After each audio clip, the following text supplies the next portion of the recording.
तो चलिए आज की चर्चा शुरू करते हैं। हमारे सामने है 2026 के पद्म पुरस्कारों की सूची। और ये सिर्फ मतलब नामों की एक लिस्ट नहीं है। आज हम ये समझने की कोशिश करेंगे कि क्या ये सूची भारत की बदलती प्राथमिकताओं का आईना है। हम अपनी जड़ों की तरफ लौट रहे हैं या आधुनिकता को सलाम कर रहे हैं। इन्हीं नामों के जरिए इस कहानी को खोजते हैं। आपने बहुत दिलचस्प सवाल उठाया है, क्योंकि हर साल एक तरह से ये पुरस्कार देश का मूड बताते हैं। इस साल राष्ट्रपति ने कुल 131 पुरस्कारों को मंजूरी दी है। 131। ओके। ओके। हाँ, 131, जिसमें 5 पद्म विभूषण हैं, 13 पद्म भूषण और 113 पद्मश्री। और इन आंकड़ों में ही आप देखिए कहानी की पहली झलक मिलती है।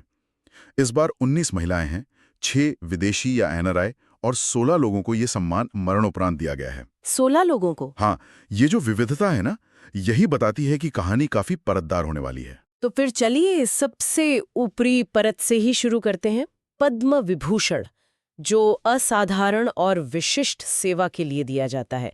इस साल 5 हस्तियों को ये सम्मान मिला है और पहला ही नाम भारतीय सिनेमा के एक पूरे युग का प्रतीक है। श्री धर्मेंद्र सिंह दियोल, हम सब जानते हैं उन्हें, और ये सम्मान उन्हें मरणोपरांत मिला है। उनका निधन अभी हाल ही में 24 नवंबर 2025 को 90 वर्ष की उम्र में हुआ। जब हम धर्मेंद्र का नाम सुनते हैं तो ही मैन या शोले के वीरू का चेहरा सामने आता है, लेकिन उनका योगदान इससे कहीं ज्यादा गहरा है ना। 6 दशकों का करियर, 300 से ज्यादा फिल्में। बिल्कुल सही कहा।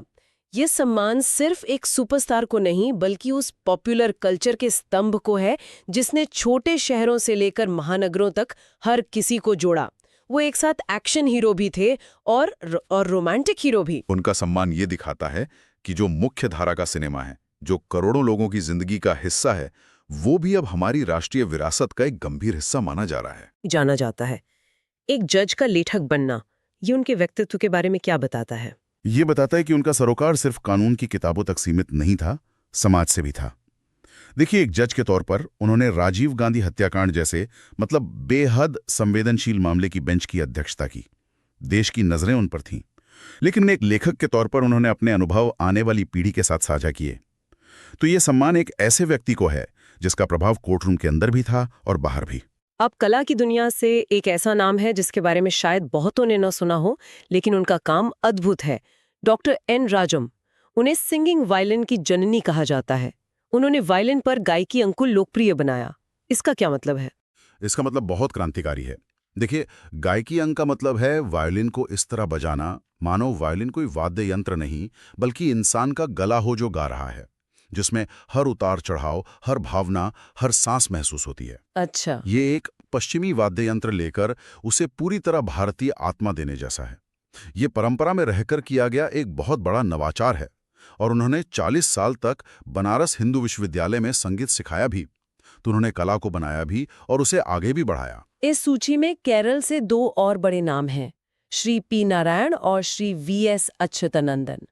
दोनों का काम जमीनी स्तर पर समाज को बदलने वाला रहा है। बिल्कुल, और ये एक पैटर्न दिखाता है। श्री पी नारायण ने केरला के साक्षरता मिशन को उस स्तर पर पहुंचाया जिसे आज हम केरला मॉडल के नाम से जानते हैं। ये सिर्फ लोगों को अक्षर ज्ञान देना नहीं था, ये एक सामाजिक क्रांति थी। वहीं श्री वी.एस. अच्युतानंदन, जिन्हें 101 साल की उम्र में मरणोपरांत ये सम्मान मिला, वो हमेशा गरीबों और भूमिहीनों की आवाज बने रहे। मुख्यमंत्री के तौर पर भी और विपक्ष में रहते हुए भी। हाँ, दोनों ही भूमिकाओं में। तो इन दोनों नामों से साफ है कि जमीनी स्तर पर शिक्षा और सामाजिक न्याय के लिए जो दशकों लंबा संघर्ष किया गया, उसे राष्ट्रीय स्तर पर पहचाना जा रहा है। ये सिर्फ व्यक्तिगत उपलब्धि नहीं बल्कि एक विचार का सम्मान है। आपने सही पकड़ा। तो पद्म विभूषण में हमें विरासत, न्याय, नवाचार और सामाजिक बदलाव, इन सब की कहानियां मिलती हैं। ये बड़े कैनवास की तस्वीरें हैं। तो पद्म विभूषण ने हमने देखा कि कैसे जीवन भर के योगदान और विरासत को सम्मान मिला है। क्या पद्म भूषण में भी हमें यही पैटर्न दिखता है या यहाँ कहानी कुछ अलग है? ये उच्च कोटि की विशिष्ट सेवा के लिए दिया जाता है। यहाँ कहानी थोड़ी और आधुनिक होती जाती है, दिलचस्प होती है। सूची में ऐसे क्षेत्र शामिल हैं जिन्हें शायद 20 साल पहले इस सम्मान की योग्य नहीं समझा जाता। जैसे पहला ही नाम है सुश्री अलका याग्निक, हमारी मेलोडी क्वीन। 25 से ज्यादा भाषाओं में हजारों गाने। ये आंकड़े तो हैं ही, पर उनका महत्व क्या है? और ये सम्मान सिर्फ उनके गानों की गिनती का नहीं है। ये उस दौर की मेलोडी को सम्मानित करना है जो आज के रीमिक्स और ऑटो ट्यून के जमाने में भी उतनी ही ताज़ा लगती है। उनकी आवाज ने 90 के दशक में एक पूरी पीढ़ी के लिए रोमांस को परिभाषित किया। बिल्कुल। ये पुरस्कार उस सांस्कृतिक प्रभाव को मान्यता देता है जो सिर्फ कानों तक नहीं बल्कि लोगों के दिलों तक पहुंचा। यहाँ एक और नाम देखकर मैं थोड़ी चौंकी, श्री पीयूष पांडे, जिन्हें मरणोपरांत ये सम्मान मिला है। उन्हें भारतीय विज्ञापन का गॉडफादर कहा जाता है। विज्ञापन को तो अक्सर कला से ज्यादा कॉमर्स माना जाता है। आपको क्या लगता है इस चयन के पीछे क्या सोच रही होगी? ये एक बहुत महत्वपूर्ण चयन है। पीयूष पांडे ने साबित किया कि विज्ञापन सिर्फ सामान बेचना नहीं है। उन्होंने फेविकॉल के विज्ञापनों से रिश्तों की कहानी कही, कैडबरी से भारतीय परिवारों के जश्न मनाने का तरीका बदल दिया और मिले सुर मेरा तुम्हारा से देश को एक धागे में पिरोया।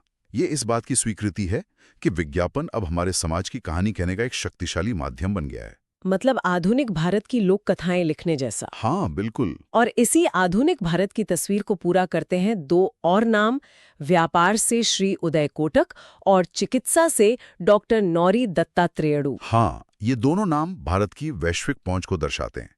उदय कोटक ने एक छोटी सी फाइनेंस कंपनी को देश के सबसे बड़े बैंकों में से एक बना दिया, जो भारत की आर्थिक शक्ति का प्रतीक है। वहीं डॉक्टर दत्तात्रेयडू अमेरिका में रहते हुए दुनिया के सबसे बड़े रेडिएशन ऑन्कोलॉजिस्ट में से एक बने। उनका काम कैंसर के इलाज में भारत की बौद्धिक क्षमता का वैश्विक प्रमाण है। इस सूची में एक और बड़ा राजनीतिक नाम है श्री शिबू सोरेन, जिन्हें झारखंड में गुरुजी कहा जाता है। उन्हें भी ये सम्मान मरणोपरांत मिला है। उनका सम्मान क्षेत्रीय राजनीति और पहचान के संघर्ष को राष्ट्रीय मान्यता देना है। उन्होंने सिर्फ एक पार्टी नहीं बनाई, बल्कि एक अलग राज्य झारखंड के सपने को साकार करने के लिए दशकों तक आंदोलन किया है। ये पुरस्कार इस बात को रेखांकित करता है कि भारत की कहानी सिर्फ दिल्ली से नहीं बल्कि ऐसे क्षेत्रीय आंदोलनों से भी बनती है। तो पद्म विभूषण और पद्म भूषण में हमने बड़े कैनवस पर सिनेमा, कला, राजनीति और उद्योग के दिग्गजों को देखा, लेकिन पद्मश्री की सूची में यहाँ चीजें और भी विविध और दिलचस्प हो जाती हैं। हाँ, क्योंकि यहाँ हम जमीन के और करीब आ जाते हैं। 113 लोगों की इस सूची में हम सबके बारे में तो बात नहीं कर सकते, लेकिन अगर हम कुछ श्रेणियों को देखें तो एक बहुत साफ तस्वीर उभरती है। चलिए खेल से शुरू करते हैं। यहाँ कुछ बड़े नाम हैं। रोहित शर्मा, वनडे में 3 दोहरे शतक लगाने वाले दुनिया के अकेले बल्लेबाज। और साथ ही महिला क्रिकेट को भी उतनी ही प्रमुखता दी गई है। हरमनप्रीत कौर भुल्लर, जिनकी कप्तानी में भारत ने 2025 में अपना पहला आईसीसी महिला वनडे विश्व कप जीता। ये सिर्फ एक ट्रॉफी नहीं थी, ये देश की लाखों लड़कियों के लिए एक प्रेरणा थी। बिल्कुल। और क्रिकेट से आगे बढ़कर सविता पुनिया का नाम है, भारतीय महिला हॉकी टीम की गोलकीपर। उन्हें ग्रेट वॉल ऑफ इंडिया कहा जाता है। ये दिखाता है कि अब सम्मान सिर्फ क्रिकेट तक सीमित नहीं है। ये पैटर्न बहुत सकारात्मक है। ये तीनों नाम हाल की बड़ी और गेम चेंजिंग उपलब्धियों का जश्न मनाते हैं। ये उन खिलाड़ियों का सम्मान है जिन्होंने अपने अपने खेल में भारत को दुनिया के शिखर पर पहुंचाया। ये न्यू इंडिया की खेल भावना का सम्मान है, कह सकते हैं। अब कला के क्षेत्र में जो विविधता है वो तो कमाल की है। एक तरफ मशहूर कॉमेडी अभिनेता सतीश शाह हैं, जिन्हें हम सब सारा भाई वर्सेस सारा भाई के इंद्रवदन के रूप में जानते हैं। उनका कॉमिक टाइमिंग ऐसा था कि वो बिना कुछ बोले भी हंसा सकते थे। और दूसरी तरफ कर्नाटक संगीत की विश्व प्रसिद्ध गायिका जोड़ी हैं रंजनी और गायत्री, जो शास्त्रीय संगीत की सदियों पुरानी परंपरा को पूरी दुनिया में ले जा रही हैं। और फिर एक ऐसा नाम है जो इन दोनों के बीच की खाई को पाटता है, विश्वबंधु, जिन्हें मरणोपरांत सम्मानित किया गया है। उन्होंने डुम्मा कच्छ लोक नृत्य को जीवित रखा। ये डुम्मा कच्छ आखिर है क्या? डुम्मा कच्छ बिहार झारखंड का एक लोक नृत्य है। ये पारंपरिक रूप से शादियों में सिर्फ महिलाओं द्वारा हास परिहास के साथ किया जाता है। ये लगभग गुमनामी में खो चुका था। विश्वबंधु ने इसे गांव के आंगनों से निकालकर राष्ट्रीय और अंतर्राष्ट्रीय मंच तक पहुंचाया। इसके लिए 6000 से ज्यादा प्रस्तुतियां दी। 6000 से ज्यादा? हाँ, तो ये संतुलन अद्भुत है। एक तरफ टीवी का लोकप्रिय चेहरा, दूसरी तरफ शास्त्रीय संगीत की गंभीरता और तीसरी तरफ एक गुम होती लोक कला को बचाने की जिद। और यही जिद हमें चिकित्सा के क्षेत्र में भी दिखती है। छत्तीसगढ़ के डॉक्टर दंपति रामचंद्र गोडबोले और सुनीता गोडबोले की कहानी बहुत प्रेरक है। हाँ, ये एक डुओ केस है जहां सम्मान एक गिना जाता है पर काम 2 लोगों का है। इस डॉक्टर दंपति ने बड़े शहरों की आरामदायक जिंदगी छोड़कर छत्तीसगढ़ के ग्रामीण और आदिवासी इलाकों में सस्ती स्वास्थ्य सेवाएं देने के लिए अपनी पूरी जिंदगी लगा दी। ये सामुदायिक सेवा की उस भावना का सम्मान है जो अक्सर सुर्खियों से दूर रहती है। ये वो असली नायक हैं जो चुपचाप समाज में सबसे बड़ा बदलाव ला रहे हैं। बिल्कुल। और ये अनसंग हीरोज को पहचानने की जो प्रवृत्ति पिछले कुछ सालों में दिखी है ना, ये पुरस्कार उसी का एक बेहतरीन उदाहरण है। आखिर में साहित्य और शिक्षा के क्षेत्र से एक नाम जिसने मुझे बहुत प्रभावित किया, जम्मू कश्मीर के प्रोफेसर शफी शौक। उन्होंने 100 से ज्यादा किताबें लिखीं। लेकिन उनका सबसे बड़ा काम है पहला व्यापक कश्मीरी शब्दकोश तैयार करना। ये सिर्फ एक अकादमिक काम नहीं है। एक ऐसी भाषा के लिए जिसकी अपनी लिपि और पहचान को लेकर संघर्ष रहा हो, उसके लिए एक शब्दकोश तैयार करना उस भाषा को, उस संस्कृति को आने वाली पीढ़ियों के लिए अमर कर देने जैसा है। ये तो एक तरह से एक सांस्कृतिक विरासत को सहेजने का बहुत बड़ा काम है। मोनुमेंटल काम है, बिल्कुल। तो इन सब का क्या मतलब निकलता है जब हम इन सभी नामों को एक साथ देखते हैं? जी। धर्मेंद्र से लेकर डॉक्टर गॉडबोले दंपति तक, रोहित शर्मा से लेकर प्रोफेसर शौक तक, तो एक बहुत ही स्पष्ट तस्वीर उभरती है। ये सूची सिर्फ नामों की एक लिस्ट नहीं है। आपने सही कहा। ये मरणोपरांत पुरस्कारों के जरिए विरासत का सम्मान है। ये विज्ञापन से लेकर लोक नृत्य तक विविध क्षेत्रों का जश्न है। और ये जमीनी स्तर पर की जा रही निस्वार्थ सेवा को सलाम है।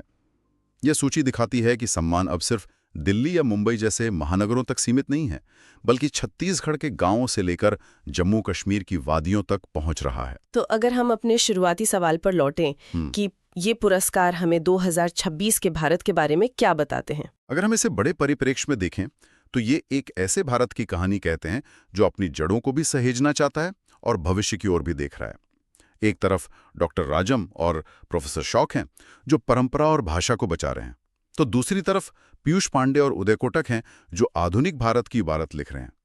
2026 की ये सूची परंपरा और आधुनिकता, प्रसिद्धि और निस्वार्थ सेवा के बीच एक बहुत ही नाजुक और खूबसूरत संतुलन बनाने की कोशिश करती है। ये एक बहुत ही दिलचस्प अवलोकन है। और देखिए, इस पूरी चर्चा से ना मेरे मन में एक सवाल घूम रहा है। बताइए। इस सूची में और खासकर पद्म विभूषण में हमने देखा कि 5 में से 3 सम्मान मरणोपरांत दिए गए। तो मन में एक सवाल उठता है, क्या ऐसा है कि हम किसी के काम की असली कीमत उसके जाने के बाद ही पहचानते हैं?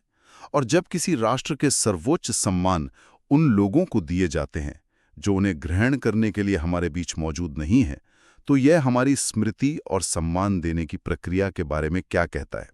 यह सवाल इस सूची की सफलता पर कोई टिप्पणी नहीं है, बल्कि सम्मान और स्मृति के हमारे रिश्ते पर सोचने के लिए एक बिंदु है।